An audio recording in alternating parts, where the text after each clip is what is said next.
নমস্কার। আবার একবার আপনাদের সঙ্গে আমি অসীম চক্রবর্তী। আজ মানব করতলে প্রত্যক্ষ দর্শন রেখা বা ভায়ালা সিভার লাইন নিয়ে বিচার। সাধারণত ভায়ালা সিভার বা প্রত্যক্ষ দর্শন রেখা সম্বন্ধে আজ আলোচনা করব আমরা। বুধ ক্ষেত্র থেকে চন্দ্রের ক্ষেত্র পর্যন্ত এই রেখা ধনুকের মতো বেঁকে এগিয়ে যায়। এই রেখা মানব করতলে থাকলে জাতক জাতিকা উচ্চ হন, অর্থাৎ নানা সাধন মার্গের ফল সম্বন্ধে তার জ্ঞান থাকে। নানা অপার্থিব বস্তু সম্বন্ধে তারা বিশেষ জ্ঞান লাভ করেন।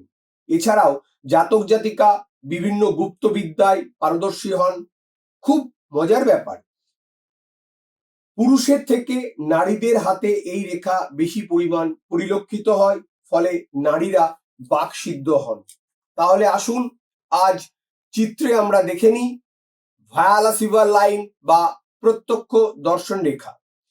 সাধারণত এই রেখা যদি আয়ুরেখা থেকে উত্থিত হয়ে কর্তিত হয় তাহলে জাতক আত্মীয় বন্ধু প্রভৃতির দ্বারা এই বিদ্যা অর্জনে বাধা পায়। তারা তাকে চিনতে বা বুঝতে পারে না। এটা 1 নম্বর চিত্রে আমরা দেখলাম। আসুন এবার আমরা 2 নম্বর চিত্রে দেখি। যদি এই রেখা বুধ থেকে উঠে মঙ্গলের ক্ষেত্রে শেষ হয়ে যায় তাহলে জাতক হয় সাহসী এবং গুপ্তবিদ্যায় পারদর্শী, কিন্তু অপরপক্ষে তিনি মাদকাসক্ত এবং অন্যান্য ক্রিয়াতে আসক্ত হবার জন্য তার ওই ক্ষমতা লোপ পায় বা হারিয়ে ফেলে।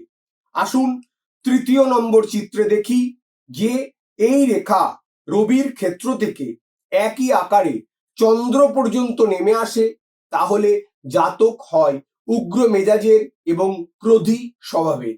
তার ফলে কেউ তার প্রতি অনুরাগী হলেও হয়তো উগ্র কথাবার্তা শুনে সাময়িক বীতশ্রদ্ধ হতে পারে, কিন্তু শেষ পর্যন্ত সকলেই বিশ্বাস করতে বাধ্য হন।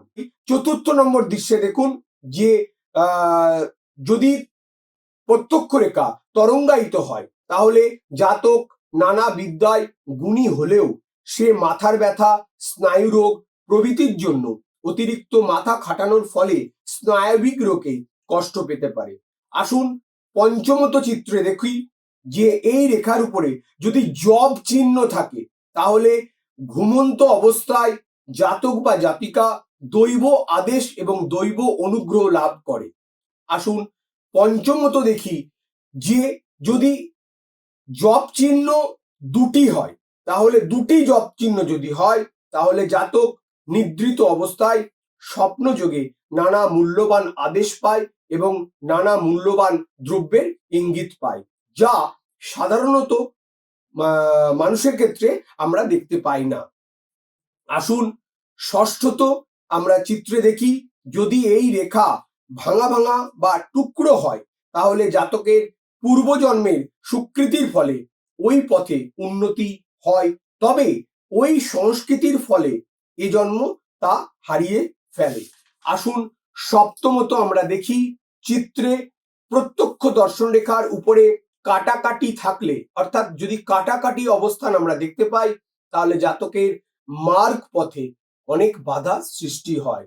আসুন অষ্টমত চিত্রে দেখি আমরা এই রেখার উপরে যদি তিল চিহ্ন থাকে তাহলে তা নির্দেশ করে যে জাতকের উচ্চ মার্গ পথে এগোবার জন্য অনেক কলঙ্কের সামনে পড়তে হয়, কিন্তু তার মাঝ দিয়েও সে এগিয়ে যাবে সাধনার পথে। আজ এই পর্যন্ত।